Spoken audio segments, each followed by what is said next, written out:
Hey everyone! A few years back, I stumbled upon this concept of minimalism while scrolling through some articles online. At first, it sounded like just another trend, but the more I delved into it, reading works from financial experts like Dave Ramsey and Marie Kondo, the more I realized that it wasn't just about decluttering possessions. It was a whole lifestyle transformation. You see, these experts taught me that minimalism isn't just about having fewer things. It's about having more meaning, more value, and more intention in our lives. And the most surprising thing, by adopting this minimalist mindset, I noticed a significant positive shift in my financial situation. My spending habits changed, my savings grew, and I felt a sense of control and clarity I'd never experienced before. Given how our global economy is shaping up right now, with uncertainties and challenges we could never have predicted, I really believe these minimalist habits are more helpful than ever. You guys deserve the chance to get through these times with a little more ease and a lot more financial peace of mind. That's why I'm here to share what I've learned with you. I'm so excited to share these habits with you all. But before we get started, if you're new here and keen on learning more ways to enhance your life, do hit that subscribe button. Alright, let's jump into one of my favorite topics, decluttering. When I first started this journey, I was amazed by the sheer volume of stuff I had over the years. I mean, who needs 15 coffee mugs or a drawer full of cables for devices I no longer even owned? The act of decluttering is so much more than just tidying up. It's about taking control of your environment and, in turn, your mind. There's a famous saying by the renowned Japanese organizing consultant Marie Kondo. The space in which we lived should be for the person we're becoming now, not for the person we were in the past. And this resonated deeply with me. By clearing out items that no longer served a purpose in my life, I felt lighter. Every item I decided to keep had a meaning, a purpose, and a designated space. But here's the exciting part. As I sifted through my belongings, I found items I had completely forgotten about, some still with tags on, and guess what? I managed to sell off a bunch of these items. Over the span of just one weekend, I made a neat $500 from items that were just gathering dust in my home. With a decluttered and organized space, I had a clear visual of everything I owned. This drastically reduced my impulse buying. Remember those moments when you buy something thinking you need it, only to discover a similar item tucked away at home? Well, those moments became rare for me. I'd love to know if anyone else has had a similar experience. Ever found something in your home you'd forgotten about and then sold it? Share your experiences in the comments below. Now, on to the juicier part, finances. I'll be honest, before I embraced minimalism, my finances were a hot mess.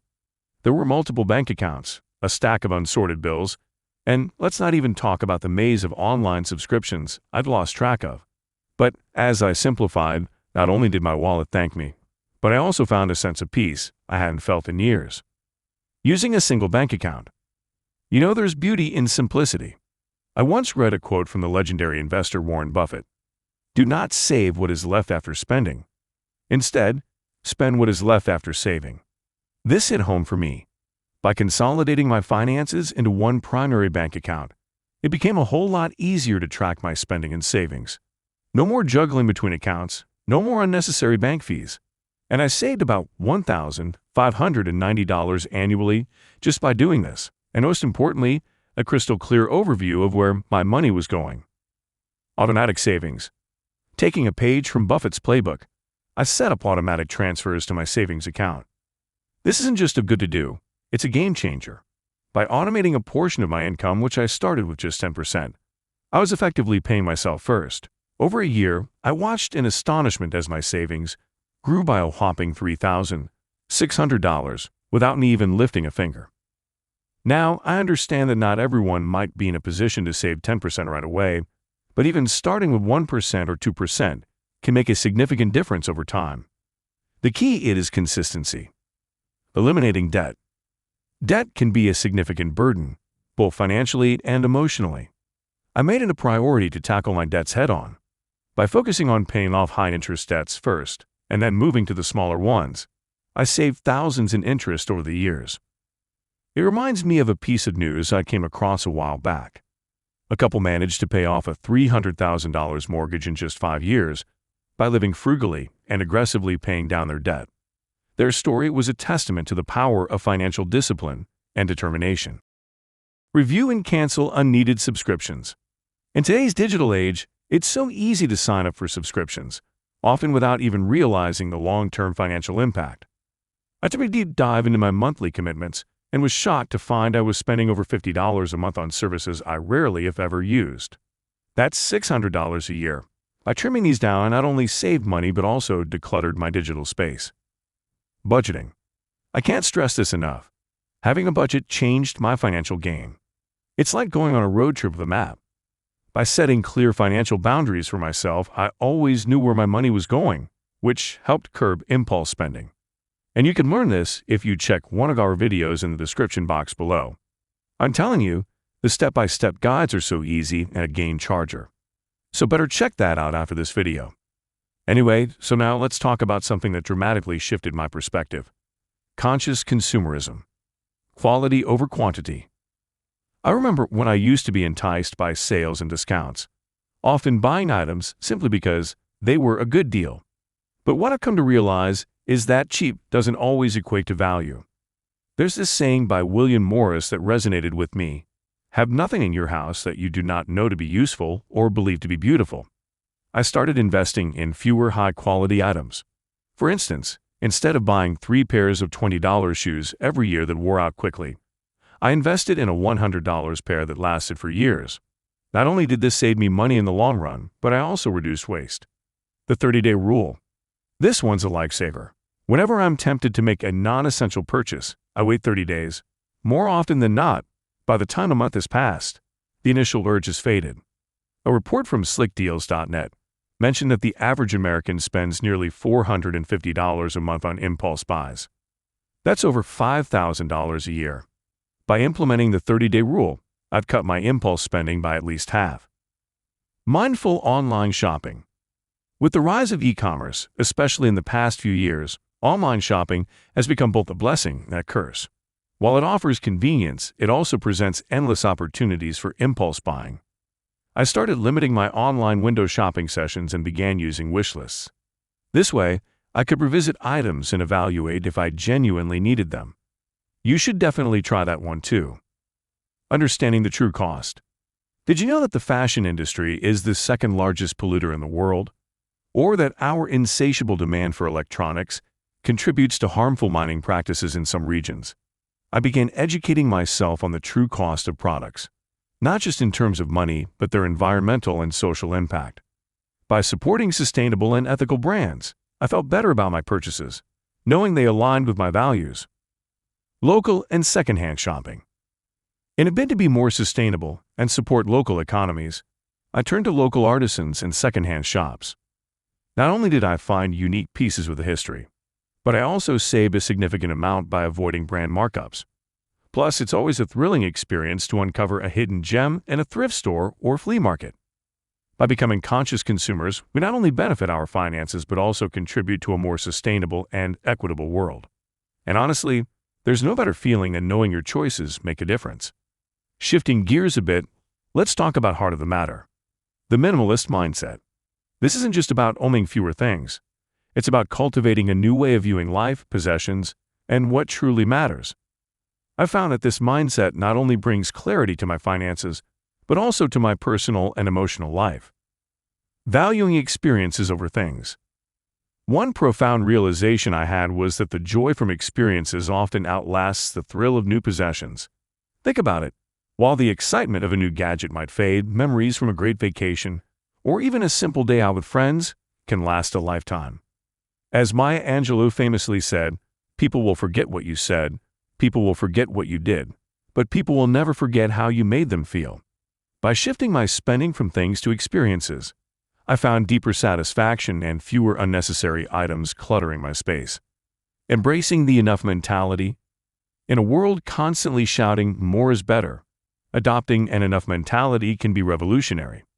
A study showed that people who spent money on experiences over material items were happier and felt their money was better spent. I began questioning what I truly needed to be content. Did I need the latest smartphone, or was my current one sufficient? By understanding what enough meant for me, I curbed overconsumption and saved substantially. Daily reflection and gratitude. This might sound a bit philosophical, but stay with me. Every evening, I began reflecting on my day, noting things I was grateful for. This daily ritual shifted my focus from what I lacked to what I had. By appreciating the present, I felt less urged to seek contentment through unnecessary purchases. Limiting exposure to consumerist culture. Advertisements are designed to make us want things, to create a void, and then offer a product to fill it. By limiting my exposure, be it through cutting down on social media, avoiding malls, or even using ad blockers online, I found my desire for impulsive buying decreased. The average person is known to be exposed to between 4,000 to 10,000 ads daily. By reducing this onslaught, my mindset naturally shifted from wanting to valuing what I already possessed. Continuous learning and growth. The minimalist journey is ongoing. I regularly read books, articles, and watched documentaries that reinforce this mindset. By continually educating myself, I stay motivated and committed to this path. I suggest you do that too, and watching this video is already a win for you. By the way, if you enjoy this video, don't forget to hit the thumbs up button. In the era of constant notifications, endless apps, and screen fatigue, digital minimalism is the breath of fresh air we all need. Unsubscribing from marketing emails. Did you know that on average, office workers receive 121 emails daily? A significant chunk of these are promotional. Every morning, my inbox used to be flooded with deals, offers, and limited time discounts. By hitting the unsubscribe button, I not only reduced the temptation to spend but also decluttered my digital space. Limiting social media exposure. A study pointed out that the average person spends nearly 2.5 hours daily on social media. That's almost an entire day each week. By reducing my time on these platforms, I found more time for meaningful activities and reduced exposure to ads and consumerist pressures. It also helps not to get pressured by other social media users. Designated screen-free time. I introduced a rule: no screens an hour before bed. This simple change improved my sleep quality, as research from Harvard Medical School suggests blue light from screens can interfere with our sleep patterns. Better sleep meant better decision-making, especially when it came to financial matters. Mindful app usage. Every month, I review the apps on my devices. If I haven't used an app in the last 30 days, I delete it. This not only frees up digital space, but ensures I'm only using tools that genuinely add value to my life. I think there are apps that do this, so better check your Play Store. Online financial tools. To complement my journey, I started using online budgeting tools and apps that track spending. This gave me a clear snapshot of my financial health, making it easier to make informed decisions. Do you have any apps or tools that have been game changers for your financial journey? Let's chat in the comments. I hope you found some inspiration and practical tips in this deep dive into minimalism and its many facets. Remember, it's not about depriving yourself, but about making intentional choices that align with your values and goals. Thank you for joining me today. Until next time, stay intentional and thrive.